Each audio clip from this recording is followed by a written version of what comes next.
Welcome to Gamecock Pod Live. For the next 3 to 4 years, I'll be committed to the University of... This is Rodgers again to the 25, 20, 15, 10. Rodgers scores! Jackie Bradley Jr. delivered for the Gamecocks. Lost it up, looking for Kelly. Touchdown! Can you believe it? And South Carolina is sending shockwaves through the SEC. Frederick plays it in at the buzzer! That's a win! Unbelievable! I don't believe it! And now, live from Studio 54 of the Gamecock Pod Studios, here's the Cockfather himself, Keith Alsep.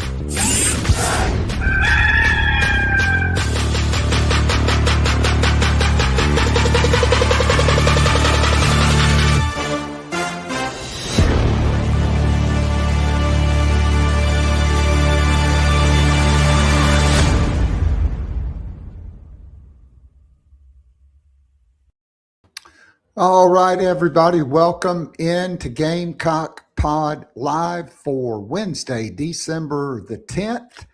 This is episode number 1910 of Gamecock Pod Daily and Gamecock Pod Live as we chug towards 2000. Happy holiday season to everybody out there. We got a great show in store today. In just a few minutes, we will be joined by my good friend, Ben Breiner, formerly of Go Gamecocks and the State, now doing football analytics and breaking down X's and O's for thebigspur.com. And nobody does it better than Ben Breiner. But first, top of the morning to you, Craig, and to everybody watching live on X and YouTube. If you have not subscribed to the YouTube channel, go there and hit the subscribe button. We would love to add you. That way you automatically get notified when the next show will be dropping. All right, let me tell you about my good friend, Chris Payne, the owner-operator at Nana's Porch, the award-winning full-service catering company servicing the greater Charlotte area. Nana's Porch is your go-to for all your catering needs, whether it's a banquet, a wedding, a corporate event. Perhaps it's a golden wedding anniversary, engagement celebration, a birthday party, whatever your catering needs, Nana's Porch has got you covered. So go to the homepage, nanasporch.com. That's NANASPORCH.com. Get in touch with my good friend, Chris Payne. Tell him the good folks at Gamecock Pod Live sent you. The food and the service is second to none, and wedding season is right around the corner. So go ahead and get on their 2026 calendar. You could also get some watch parties lined up for the college football playoffs as well. Another way you can support this Gamecock owned and operated business is by going to the home page, looking at the top, clicking on pimento cheese. It will take you to a hyperlink where you can order Nana's Porch award-winning pimento cheese, both flavors, smoky jalapeno and the great regular flavor, affordably priced. Checkout is simple, safe, and secure, and they will ship it right to your front doorstep. Nana's Porch award-winning pimento cheese. You'll love it. I guarantee it. And with that, let's go ahead and bring in the man himself, Ben Breiner. Ben, good morning. We're going to kind of weave in some of the news and notes here as we go. But number one, the Board of Trustees has called a meeting for 9 a.m. tomorrow morning for approval of athletics contracts. I first got notified of this yesterday. I posted on X because originally the meeting was going to be at 5 p.m. today, but 2 or 3 board members had conflicts, so they had to push it to Thursday at 9 a.m., where it appears South Carolina will make, I think, at least 3 hires. And that is athletic or offensive coordinator Kendal Briles, running backs coach Stan Drayton, and offensive line coach Randy Clements. And so I'm going to address Tino28 in the chat this morning. Okay. This is not a lazy ass hire. All right. Randy Clements has been with Art Briles since he was a high school coach. He coached with Art Briles at Baylor until the end there. He went to Houston and Florida State with Kendall. He coached with Mac Brown at North Carolina. This guy is a veteran, and most important, he knows the system, which Ben and I will break down later, because it is a radical departure from anything that Shane Beamer and South Carolina offensively. Quite frankly, I'd go back to Brad Scott and the fast break offense, even with Spurrier's South Carolina. Ben, your thoughts? On the offensive line coach? I mean, you're gonna get a coach that wants to bring one of his guys in.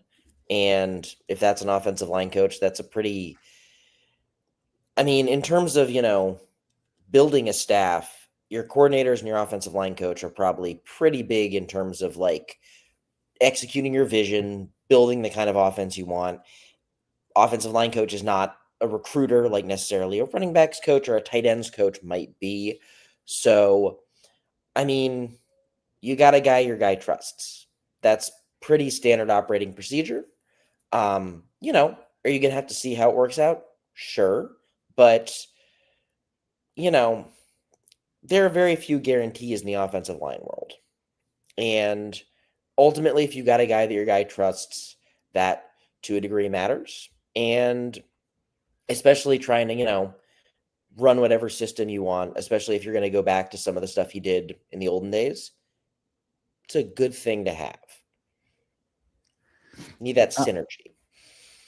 Right. I mean, no doubt about it. I mean, look, last week, everybody was going to be fine for Kevin Decker to bring his offensive line coach from Old Dominion. And I'm pretty sure that guy does not have near the resume of Randy Clements. And, my good friend Brad Lawing used to always say, you better get a play caller and a quarterback's coach and your offensive and defensive line coaches and your secondary coach. Those 4 guys better be ball coaches. And mostly line coaches, crusty old veterans, because they don't put up with not being physical. So, look, TD 28. I would have been fine if it would have been Troutwine from Penn State. I would have been fine if it would have been Davis from LSU, who worked with Kendal Briles at Arkansas, albeit only for 1 year before he went home. He's a Baton Rouge native. But Randy Clements is the guy that knows this system like the back of his hand. He knows it like his backyard because he's been doing it for 30-something years. So just one more news item. It is newsworthy.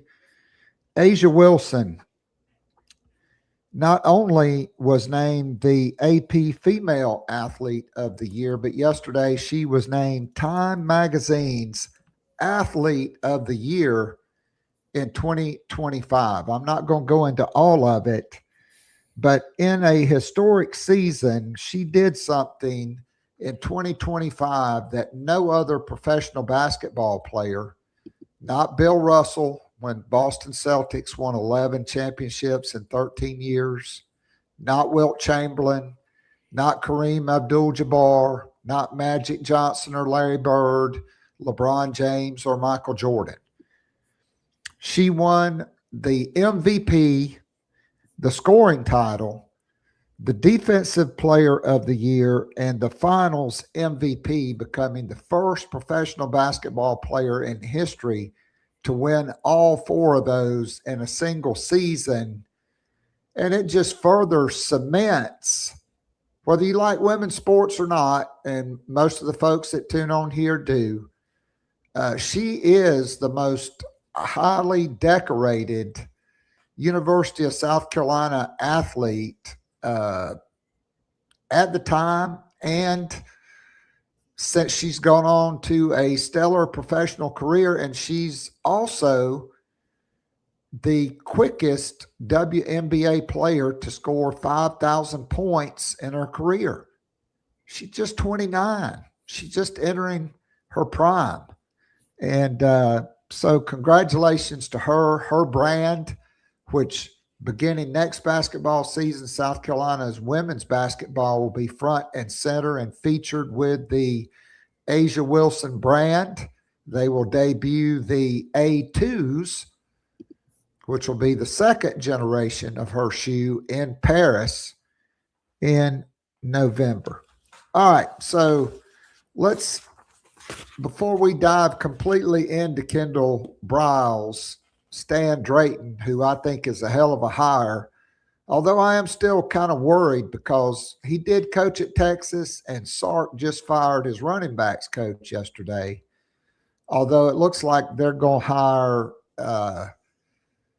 Billy Napier's running backs coach he brought from Louisiana to Florida. I think his name is Jaluk. I saw that, and I saw Frank Wilson might have been in the mix, though I'm guessing Lane just probably holds on to him. Well, see, that's the crux. Lane only wants Frank Wilson to stay as an analyst. He doesn't want him to be the running backs coach, and I don't understand why, because that dude owns the state of Louisiana in recruiting. I mean, the king of New Orleans is the king of New Orleans for a reason. No doubt about it. Oh, I mean, just like on most things, we completely agree. All right, so first I want to get your thoughts on the college football playoff committee. And to me, excuse my language, I'll just have to mark this explicit.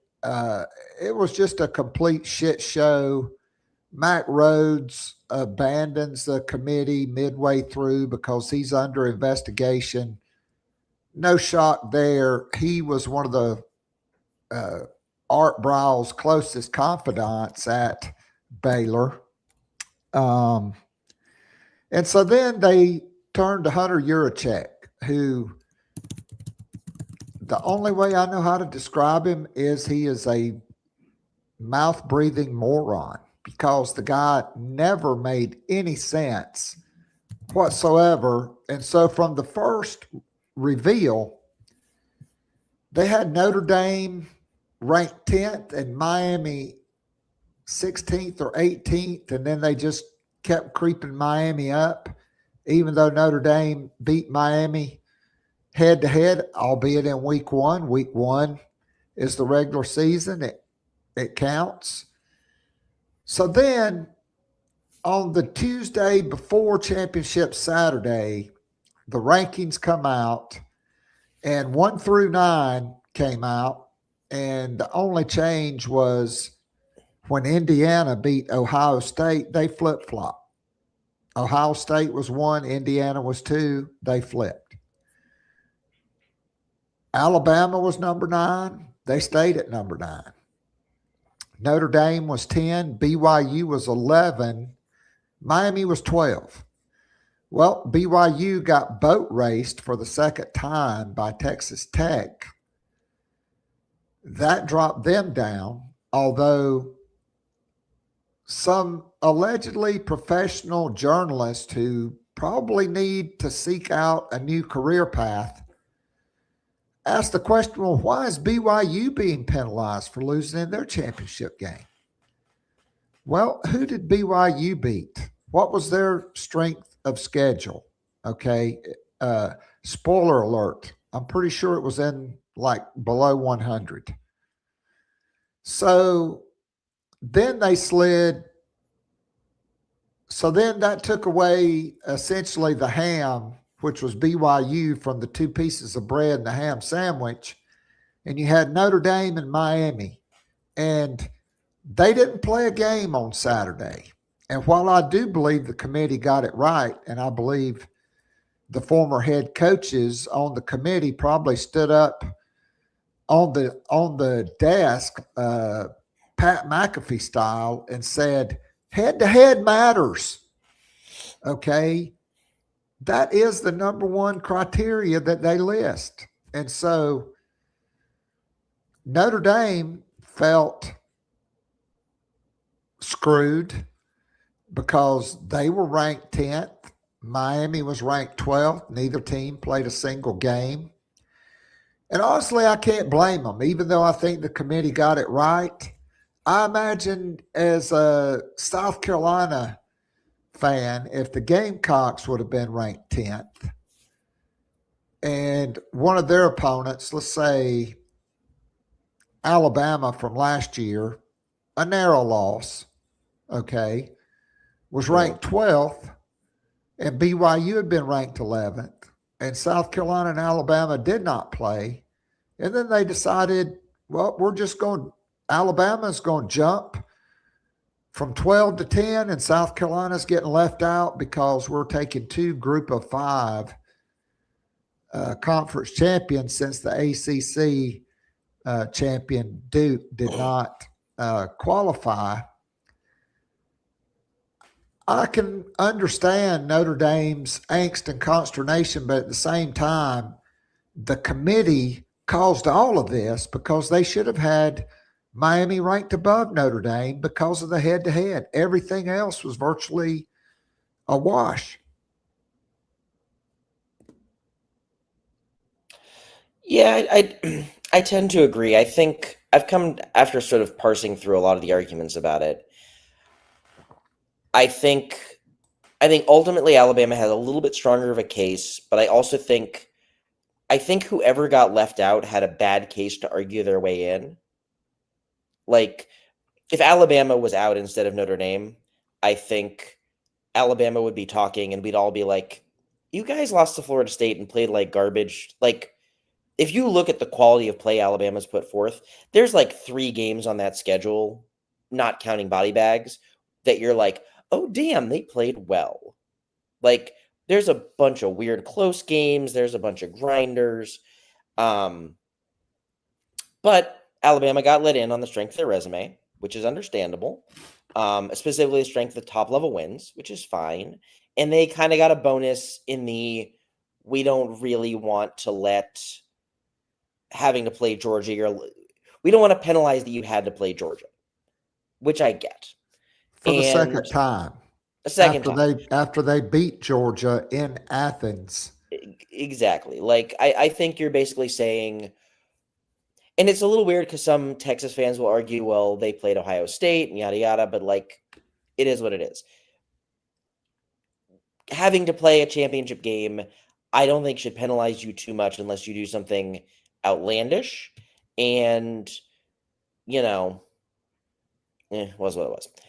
Now, I think, again, a lot of this is, like you said, it's presentation.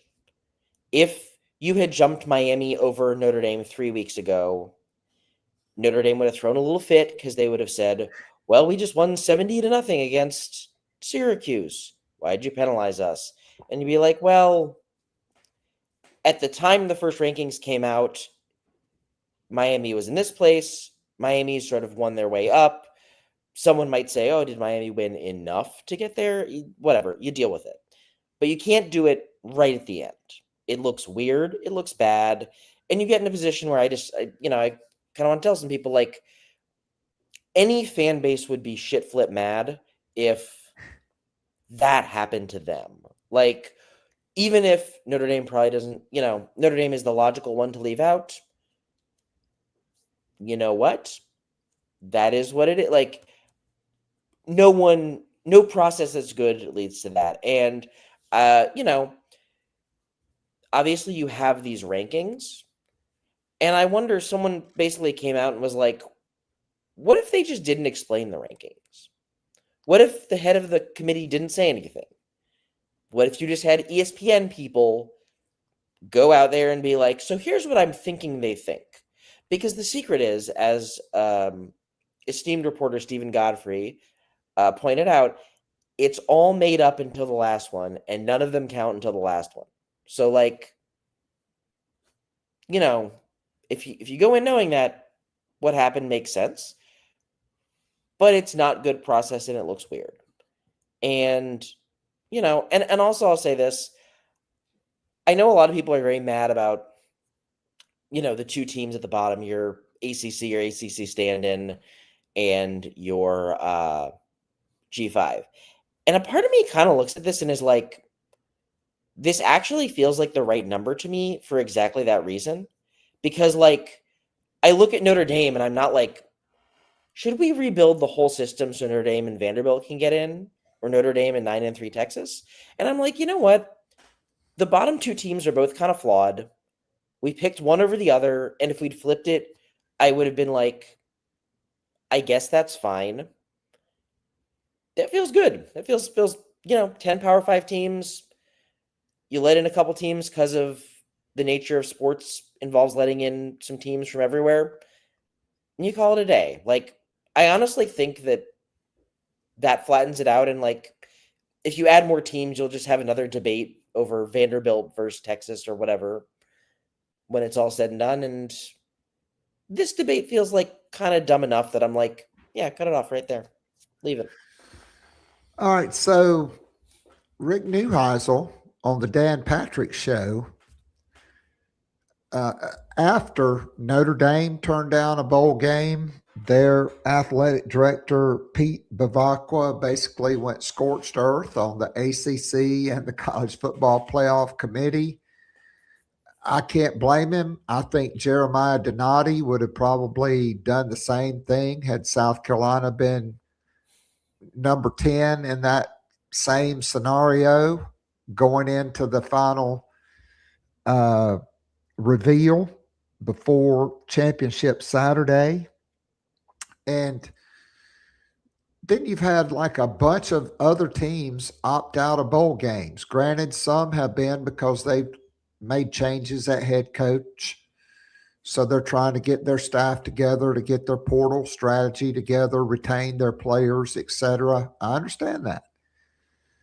But bowl games have really become more and more devalued.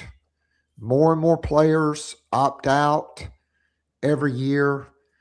And the college football playoff, even since they've gone to 4, and even when it was the BCS, it got all the advertisement. I mean, the bowl games got very, very little. And so Neuheisel says he thinks that, they pushed discussion on changes maybe to 16, which I thought would be the perfect number, kind of like the old 1AA playoff was 16 teams.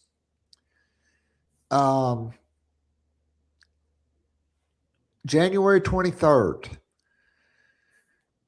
Rick Neuheisel thinks they're going to just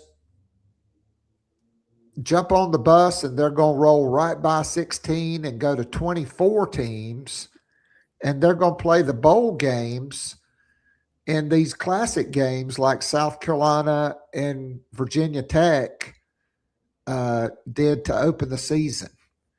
And that they'll also use more of the bowl sites for an expanded college football playoff. I mean, with the way players opt out and teams opt out, I mean, look, last year Penn State had guys opting out the week before the national semifinals. I mean, I don't know that we're going to stop that. But just, I mean, your thoughts, because it just seems like the toothpaste is out of the tube, and the way the committee royally screwed this up.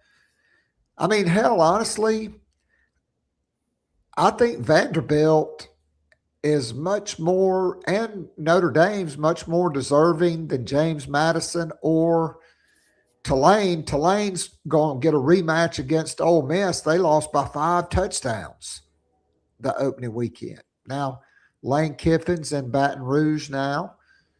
It may not be 5 touchdowns.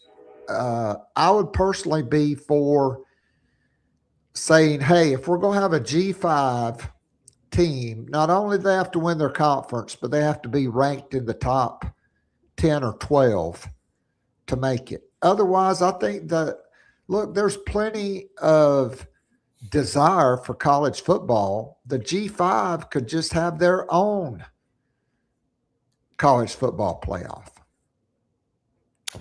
I mean, on the G5 stuff, I guess I'm just not offended by it. It seems to really bother a lot of people. It doesn't bother me. I don't know. So I guess that's where my head is at. Like, people are very annoyed by it, and I'm like, I guess I watch a lot of sports, and they let in people from lots of sites, and sometimes that means a not as good team is in, and it functions in all the sports. So that's my outlook on that. In terms of the bowls, I think some other, the opener sounds interesting to me. I don't know. I feel like there has become this culture of devaluing football for football's sake. And I guess that is a place that I get a little maybe irked, a little maybe hot and bothered. Like, it became sort of a status symbol to opt out. You had kids opting out who had no business. Everything becomes very future looking.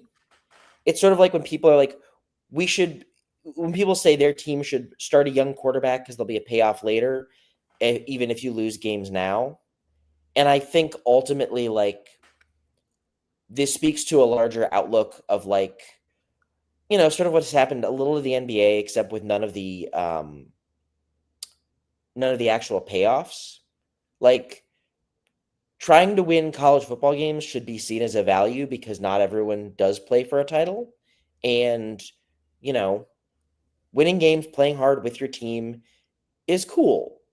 Like, you watch teams win bowl games, they seem to be having fun. And I think we, to a degree, glamorize, and I think coaches and admins certainly have a hand in this, the idea of being sort of above it, being better than just being like, what if we go coach to win a ball game? That's always been where my head is at. If a school says we don't have the kids to field a complete roster, fine, go with God, great.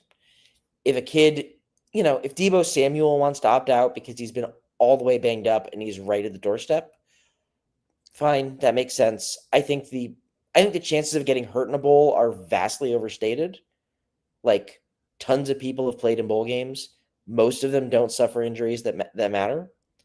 A Hall of Famer that I went to college with got hurt in a bowl, had to come back, was still a top 3 pick, and went on to one of the greatest careers in pro football history. So, like, not always the end of the world. I'll leave it to the powers that be to try to figure out what it is, but I ultimately think a lot of it could be solved by just being like, there's value in playing football, and a bowl is a way to finish out a season. I personally also think that one thing that could help this is if they just abolish the early signing period, because you would change the pressures to fire coaches in a different way. Since we've seen being first to market doesn't really matter that much, and all these new hires have to unless they're James Franklin, have to build a class in like 4 days. Like, that's bad for the sport. That is a bad thing for the sport, and there's no reason to do it. It seemed like a good idea 8 years ago. It turns out it wasn't. And we have a portal now. It's okay. So, yeah, that's basically my thought. And I think you can I think you can praise people for wanting to go play football and not bash people who don't, but you simply withhold praise. You simply say, I think it's cool when someone decides to go play one more game with their team. And if someone doesn't do that, I don't think that's cool. I don't think that's as cool. I understand it, but I'll just politely say it would be cooler if they did. Do you think Notre Dame's decision and Bavacqua's scorched earth could reform the process of the college football playoff and how ESPN looks at it? Like they do for women's college basketball, they have like 3 reveals during the course of the season, and that's it, just 3. Starting in late October or whenever, 1st of November, ESPN has that show every single week, and they roll out a mouth breather like Hunter Yurachek, who, I mean, this guy makes Bob Caslin sound like a poet laureate, which is impossible to do, but yet he did it. And I think they'll be better served. I know they're always looking to maximize revenue, advertising dollars for those things. I think that's a driving force behind it, but I don't know. I think honestly, they could still have a committee, but include more of the computer rankings, the Sagarin rankings. Maybe they invent a net for college football, like for college basketball, and maybe that'd make it a little easier to figure out. You know, Alabama, their strength of schedule, nobody was even close to them in the entire college football playoff, which was the second metric. Like Alabama not only beat Georgia in Athens, their strength of schedule was like number 6 in the country. And you had, again, I'm not going to call, well, I will say, Nicole Auerbach, who I used to respect, Heather Dinich, who clearly, just like me, has a face made for radio. They wanted Alabama out. Dude, Alabama was never moving out of that. But I digress, and let's move on. All right, the offensive coordinator search. Just your thoughts on the way Shane Beamer and Jeremiah Donati, who was more involved than most people think. How would you grade that out? I mean, I don't know the exactitudes of the search process, but I mean, you have a coach who I guess you could say is on the hot seat. I mean, you have a coach who has a prove-it year, and he, apparently aided by his AD, went out and landed a big fish. I'll wear a little egg on my face. I think I overstated in my brain I overstated the stability that TCU had. I also think I probably said a lot of this before they went 3-1 1-3 down the stretch, but I think it's, if you're going to go out and you're going to get a hire that's going to win a press conference and potentially also do the dang job, like Kendal Briles is a pretty good one. He's a pretty good offensive mind. He's run good, really diverse offenses all over. Obviously nothing is, guaranteed in this life, but if you tell me you got 1 year and you got to fix an offense, Kendal Briles seems like a pretty dang good ad. Especially considering, I know Kevin Decker got a lot of pub, and the thing that stuck out with him to me was that he had taken several years to install his offense in multiple places. I think, and someone was telling me that might be a bit of a tenet of the Briles spread, but I think a perk for Kendal Briles is he can run the Briles spread. He's also run like different variations that I think have a little lighter learning curve. So I think that could potentially be a benefit for them as a group as they go into next year. So I thought it was pretty stealth.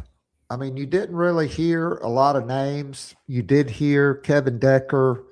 You did hear John David Baker, who at one point my sources thought was going to be the guy. Then Pete Golding got the head coaching job at Ole Miss, where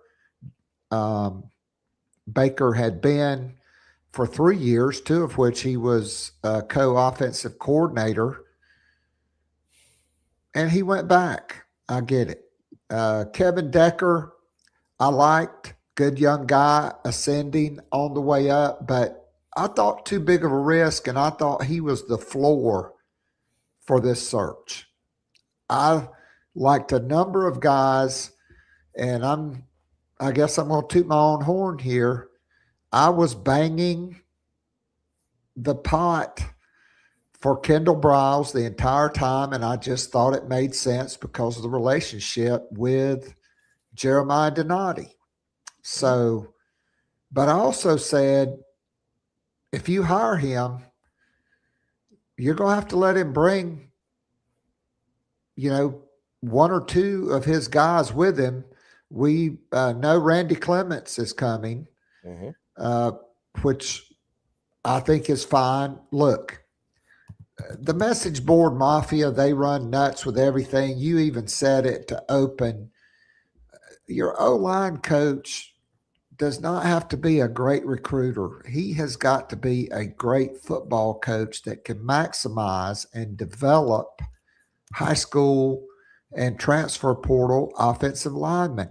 And also the Briles system is, I want to dive into that, but it's kind of a pretty friendly system for offensive line, for quarterback, receivers. We can get into that.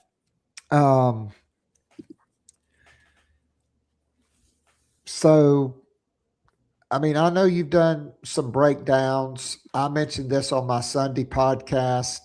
Saturday, I got confirmation it definitely was going to be Kendal Briles. This is unlike anything South Carolina's ever seen. I mean, they make you account for the entire length and width of the field on every play. They put the wide receivers out on both sides of the field, a lot of times as wide as they possibly can. They go fast out in Texas. I know everybody calls it the hurry up, no huddle offense. In Texas, we just call it NASCAR. That's what the high school coaches call it because they're going to go fast. Kendal Briles believes in tempo. They're going to have wide offensive line splits, which to me is much more beneficial than bringing all 22 players down in the box like NFL guys do, because it's pretty hard to move SEC defensive tackles 3 or 4 feet to make space for a running back. If you have wider splits, a lot of times all you need is a stalemate or to shield a guy long enough to let that guy get through that space. And so just from your breakdown, from your analysis, what do you see when you see the Briles system, and how do you think it is a potential fit for Lenora Sellers? So I'll cop to this. I'm a little early in some of my breakdown stuff, and I'm focusing on some TCU stuff from last year and looked at a little bit of Arkansas stuff. And what's kind of stuck out to me in the early going is he he has run the Briles system, but he is not fully tied to it. So there are principles in it, but you watch a lot of his stuff from TCU, and I know he's working for Sonny Dykes, so there's probably some influence there. But you still see the wide splits. You don't see as much of the wide receiver splits. They'll do some of that, but you don't see as much of it. But even within that, and I've watched maybe 3/4 at this point of a game. There's just a lot of interesting stuff. There's a lot of quirks. There's one concept I have never seen before, and I was like, this is incredibly mean. It takes what's called a scissors concept, which is like a kind of standard sort of deep cross thing, but it does it with the two inside slots in a 3x1 look. I've never seen that before, but that is all sorts of wonky. The dude has a vision, but then you go back and you watch some of the Arkansas film, and they are bunching things up more. They are going power run. I talked to someone who has connections to a different veer and shoot staff, and that person basically said, if our staff had the personnel to run it the way Arkansas does, we would. This is 3 years ago now. So it's interesting because they still use a lot of the principles, but it isn't necessarily like you're saying. It isn't necessarily like Tennessee probably runs a more pure, uncut version of it, and even they could go run heavy. I think it was last year. So a lot of it does kind of depend, but I think what you're getting someone who can do all that stuff and may well try all of it, but also has just a really deep bag of other stuff that he can work into it. I was watching their Cincinnati game, and they have a 2-minute drill that they run almost entirely on runs. And I think back to the Alabama game where South Carolina tried to run a 2-minute drill with some runs, and people lost their minds. And to see a coordinator have that level of confidence in not only the run game, but also the function of tempo, that if you get your run game going a little, you can start going. That sort of, I think that tells you something about what that can be about. I agree. Look, also the diversity of the system. Like Kendall said, when his dad first came up with this, he was a high school coach at Stevensville, Texas. I don't even know where that is. And as a high school coach, you have to build your system around what your players do best. I mean, honestly, that is coaching 101. And so we've seen at Baylor, one year in a bowl game, they threw for more yards than any team in the history of college football. The next year, their top 3 quarterbacks all got injured. Jared Stidham, then the next 2 guys. The 4th team quarterback was a high school quarterback who was a wide receiver. And I'm pretty sure they played North Carolina in the Orange Bowl, and they ran for 684 yards after the previous year passing for 600 or 700 yards or whatever it was. The single wing game, the game where they just went single wing offense the whole day. That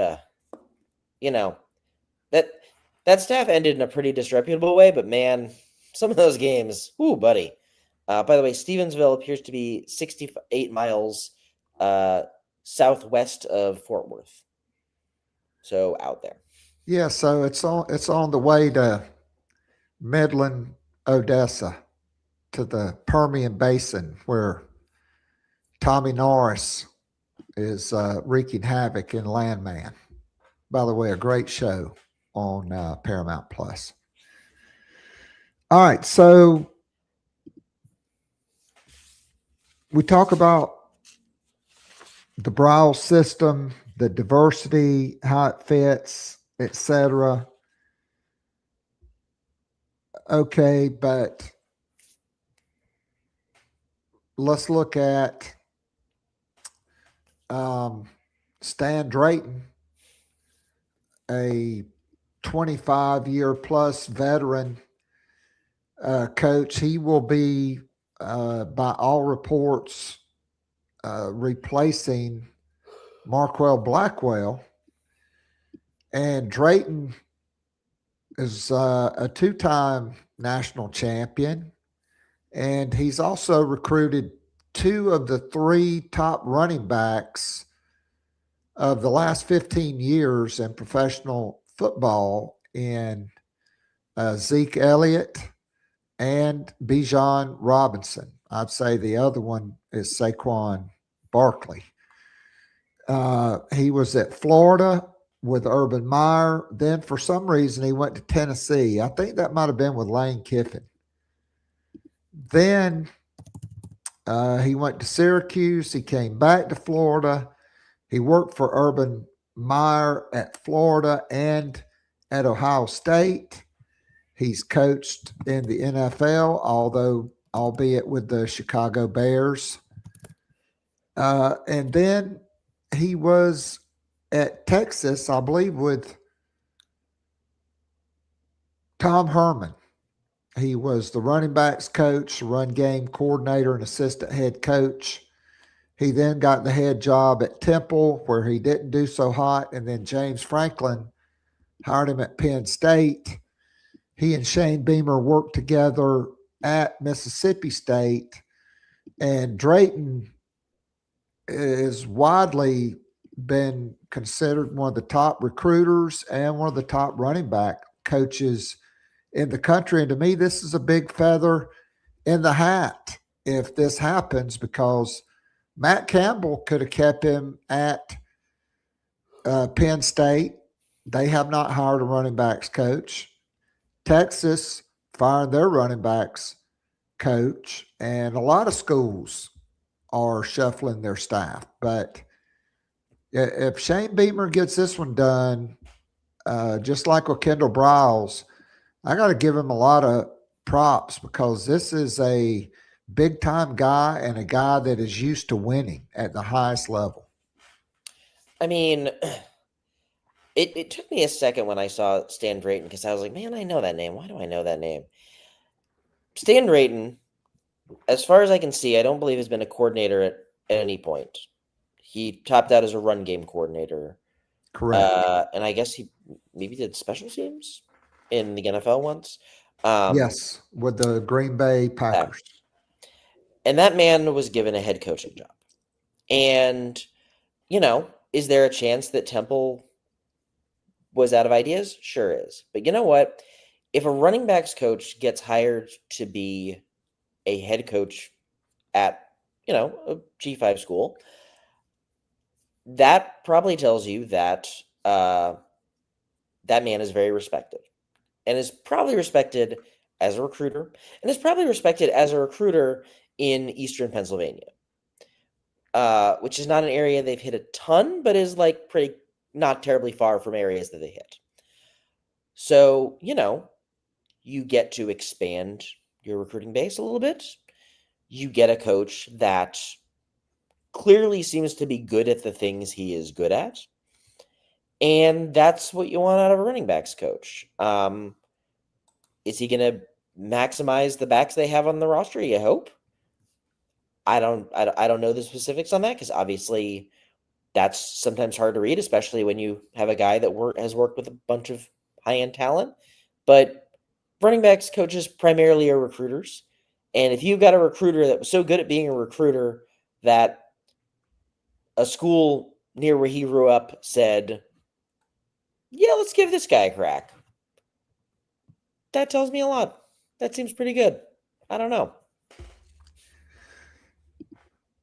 Well, I mean, it probably didn't hurt to have Urban Meyer calling on his behalf either, for sure.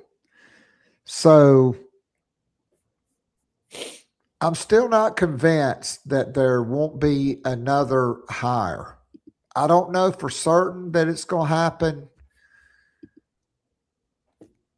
I love Sean Elliott on this staff. I think I would I mean, look, you can have unlimited coaches. Elliott has not been a juggernaut on the recruiting trail, but he's a ball coach and he's an experienced head coach, and he's a leader of men. There's no doubt about it. I would prefer a tight ends coach that they made a living doing that. That's also a recruiter, because you fired Marquell Blackwell because of his complete inability to recruit his own position. And that's one reason why they're hiring Stan Drayton. You did hear Jimmy Smith's name mentioned early. He's another guy that was a high school coach in Atlanta that Sean Elliott hired at Georgia State. 1 year, Sam Pittman recruited against him in Georgia when he was still with Kirby. When he went to Arkansas, he took Jimmy Smith with him, and he hired Kendal Briles, and then they wound up at TCU together. To me, the perfect scenario would have been hire both of them and let one of them coach the tight ends and one coach the running backs. Maybe it's somebody else. Elliott could be the assistant head coach. I mean, I think you can even switch who you designate to be a recruiter on the road now. So, I mean, it's not like it's set in stone like it used to be. I don't know that that's going to happen. I do think it appears Mike Furry is safe as a wide receivers coach, although with the job he's done, people could come calling for him. I mean, what are your thoughts on that? I mean, I feel like, having covered this team as long as I had, the moment you say, "Oh, looks like the staff is nice and wrapped up," like 2 days later, Tom Pelissero or Matt Zenitz pops out and is like, "I'm hearing someone wants something for someone." So, on the offensive side, my assumption is Sean Elliott will try to hang around as much as he can. The question would kind of be like, if they found if they wanted to go a different way at tight ends coach, is there a pot of money to make him a very highly paid analyst? What do you do there? Would he want to do that? What other options would he have? So that's obviously like, I assume if he wants to be here, he would be here in some capacity. It just would matter money and other opportunities, because if he would get pushed off the field, who else would hire him? What would the money look like? How would that work with the family? All that. I think Mike Fury is basically in a situation of, they would, if I were them, I would want him back. I think he's done a pretty good job. Last year was a little uneven, but I think he's a hell of a recruiter. I think he's got a good energy. I think if I was working for another staff, I might try to hire him. So that could be on the table. But yeah, you never know. I mean, I remember, probably after this time, James Coley was a South Carolina coach. And we remember what a brilliant era that was, that made it all the way to at least a press conference before he left.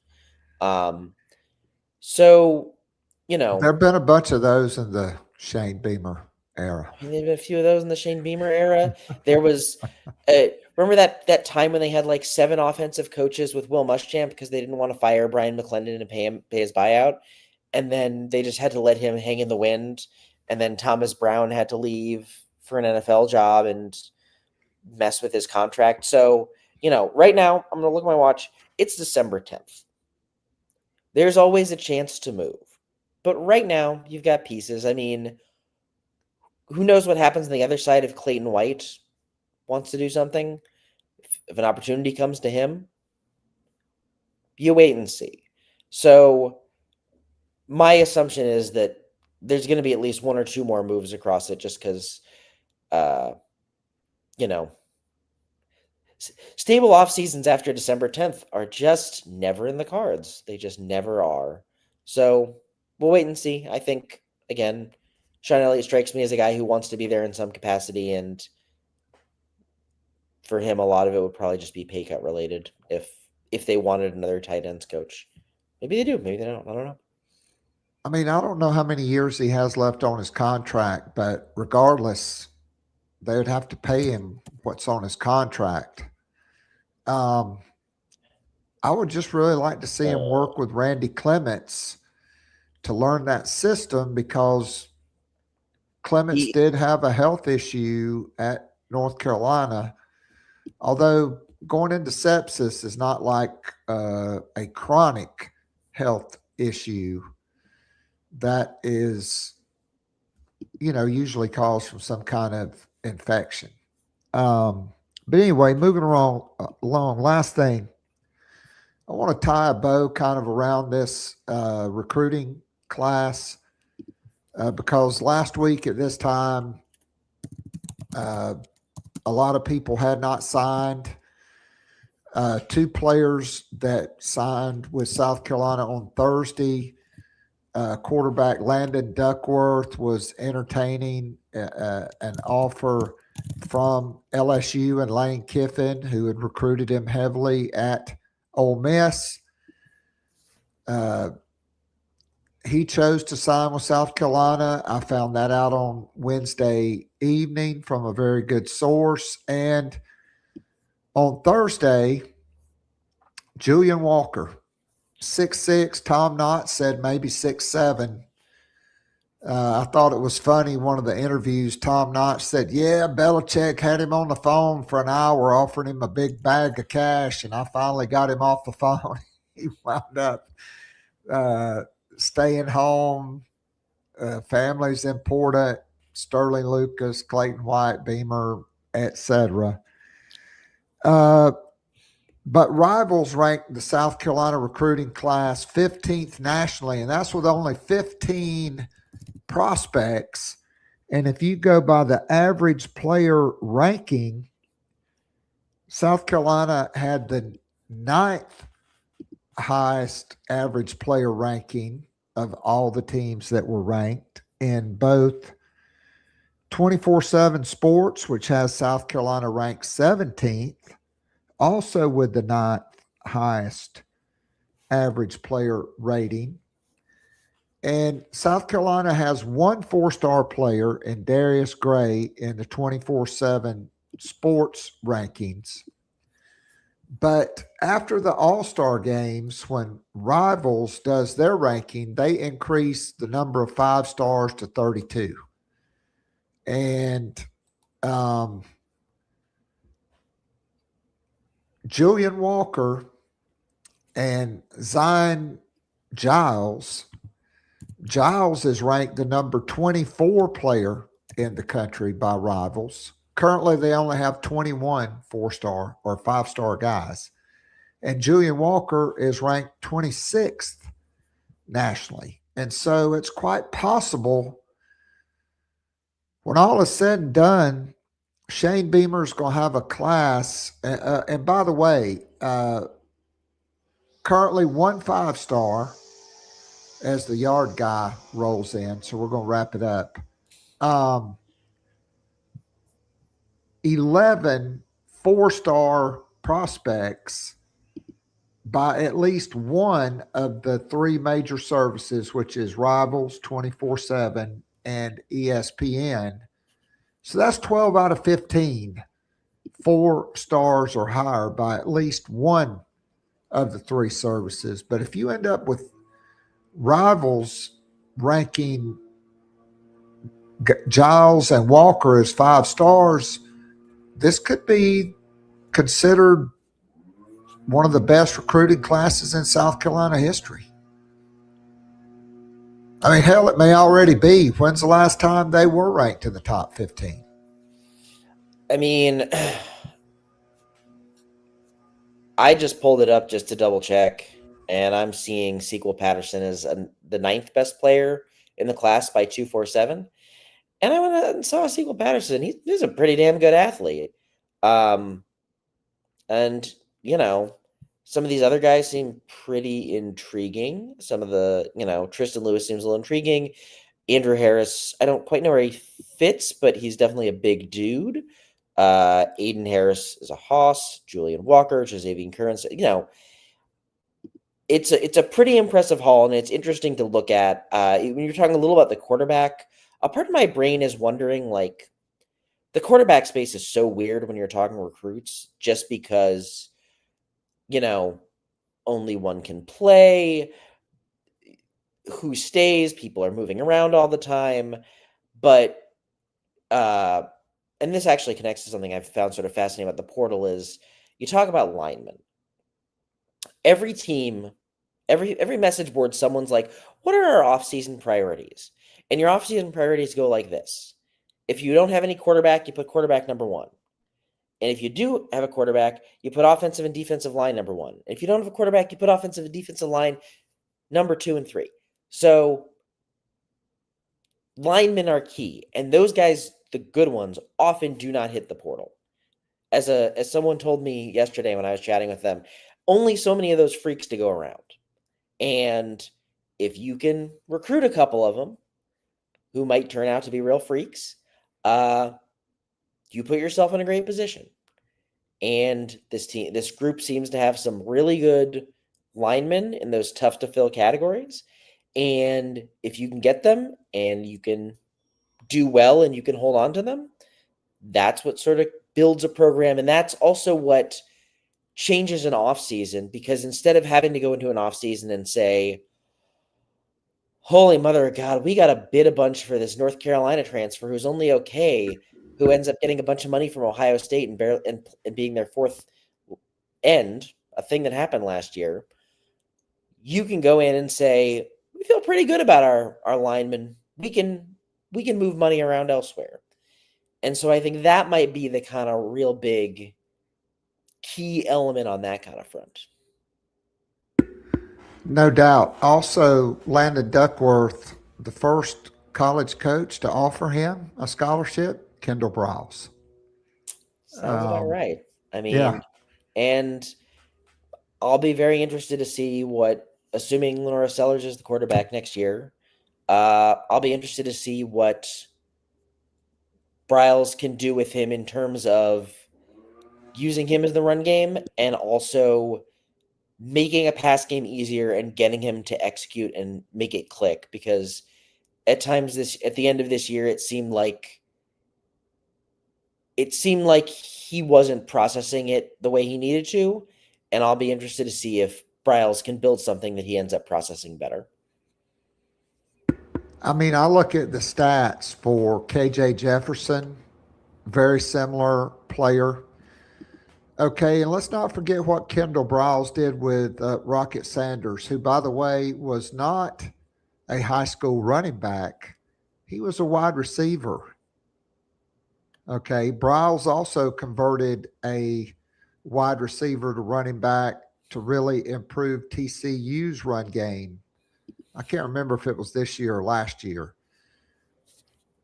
But if you look at 2021 and 2022, KJ Jefferson, and look at the numbers he put up, 2,700 yards passing, over 600 yards rushing, multiple touchdowns, 29 touchdown passes those 2 years, 68% completion.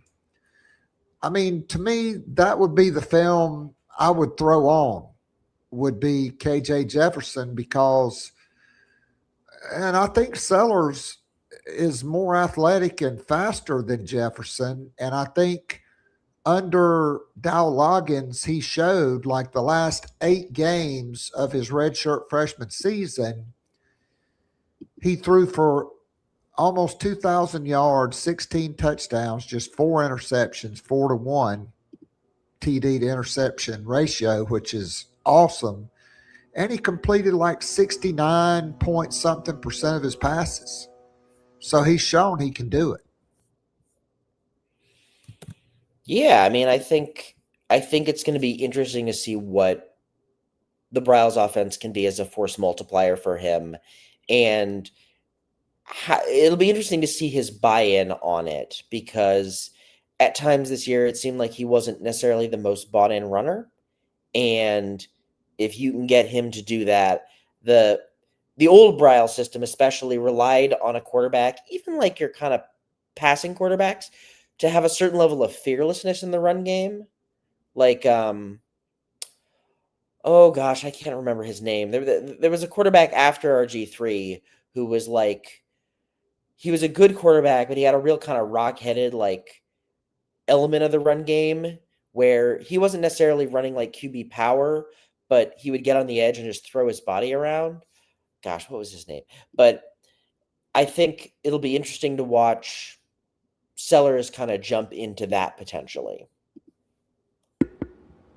I mean, Ben, I think a lot of that was the byproduct of Mike Shula, even from his opening press conference, talking about Lenoris needs to stay in the pocket. And I just thought he made him a prisoner of the pocket.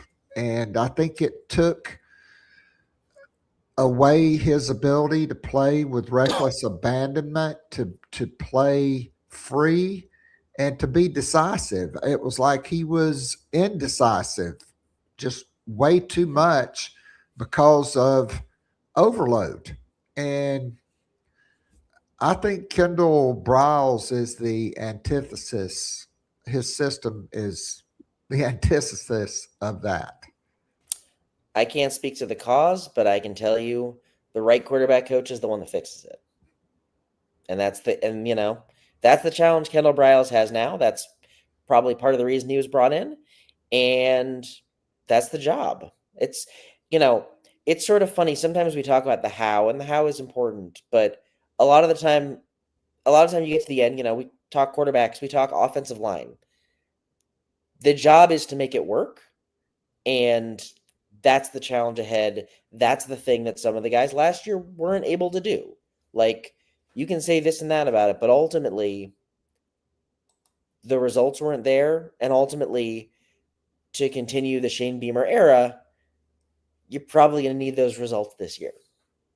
And they went out, they got a big name guy, then they got his guy. And now it's a little bit sort of, I kind of describe it this way. There's a sort of freedom in it. It's going to go one way or it's going to go the other. And then we're going to have the results that we know come with that. And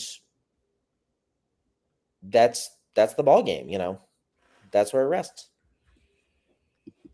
I think Stan Drayton also will be very attractive to running backs in the transfer portal.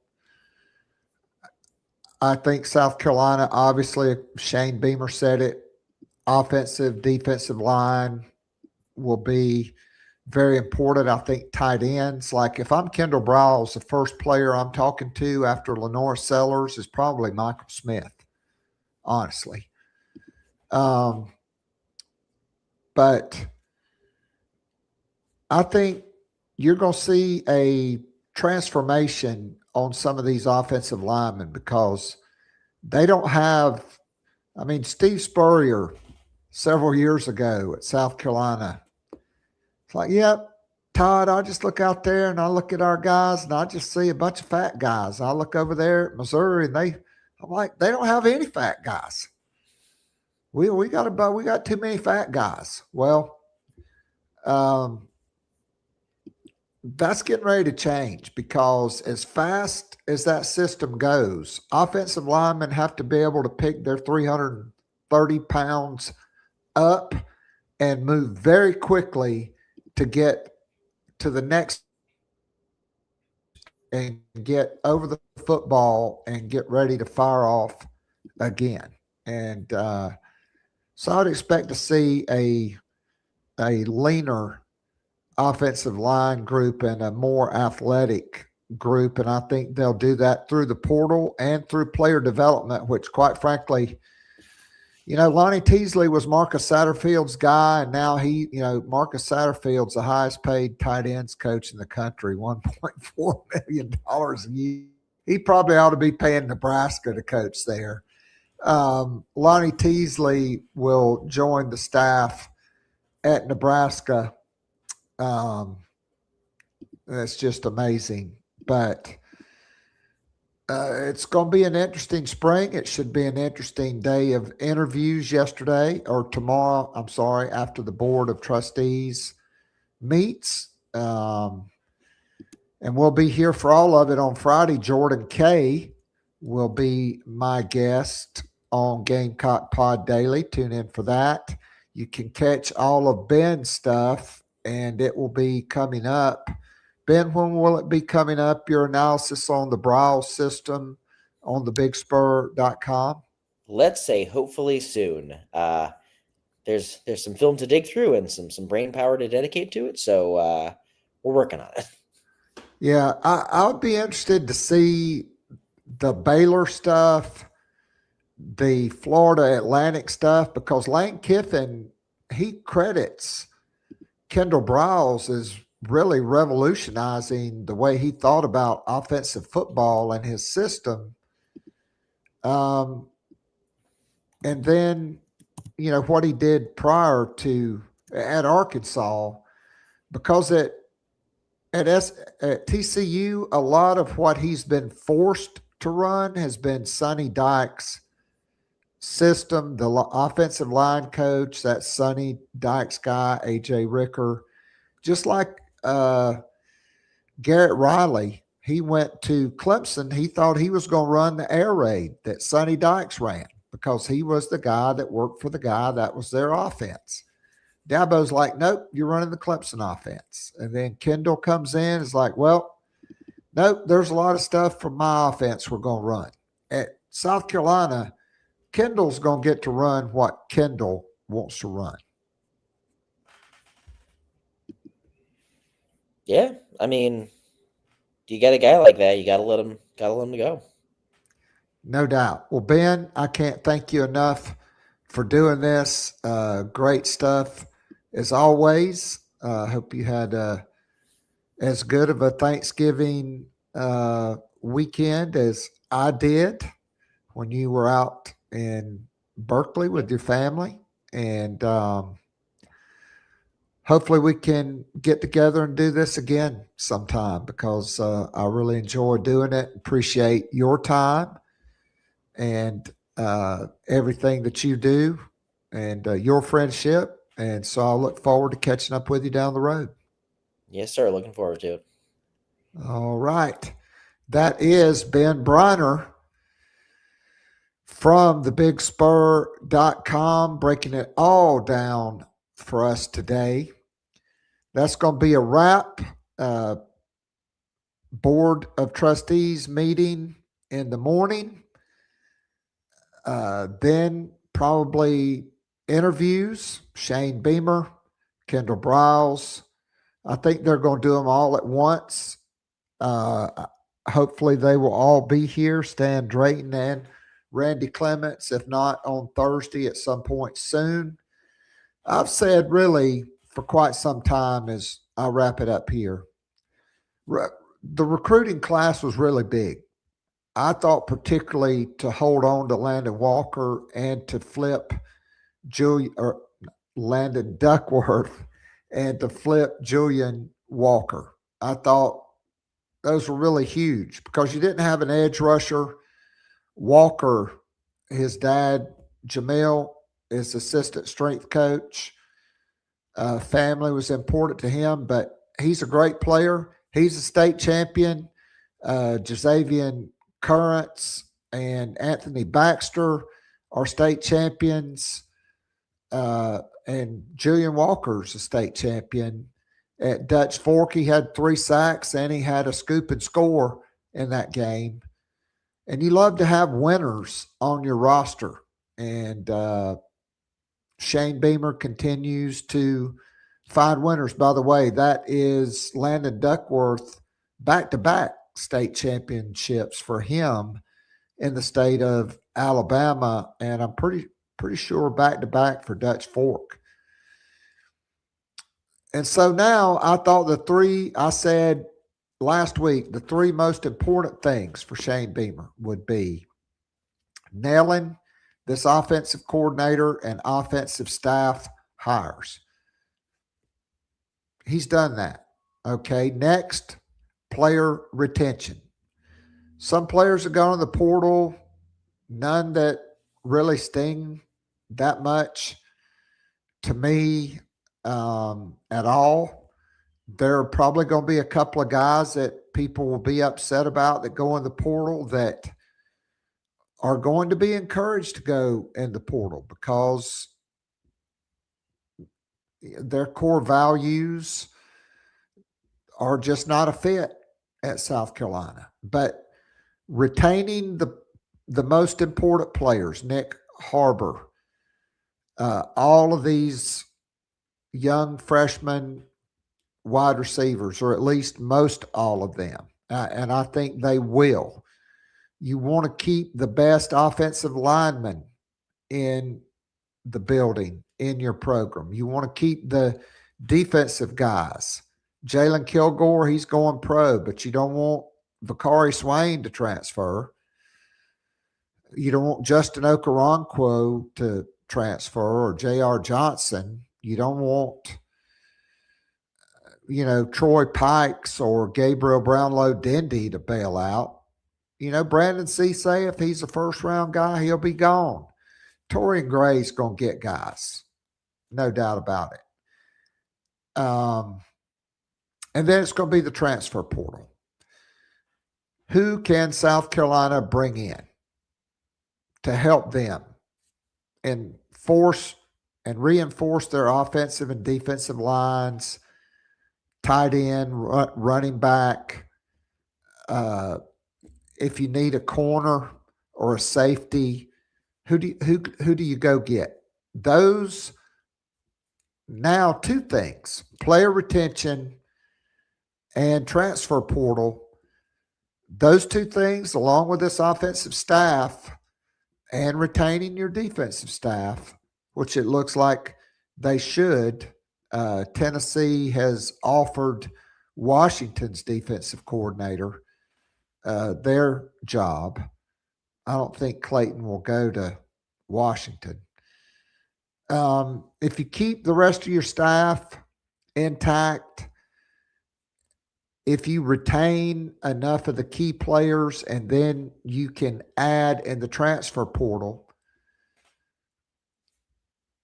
on the lines of scrimmage, get a difference maker at running back, although I do think Jawarn Howell and Matthew Fuller and Augustov, he redshirted because of injury. Those guys can ball out. You need to add a couple more. You need to add some tight ends. So transfer portal, player retention now after you get your offensive staff intact, those are the things that will determine the future and the length of the Shane Beamer era.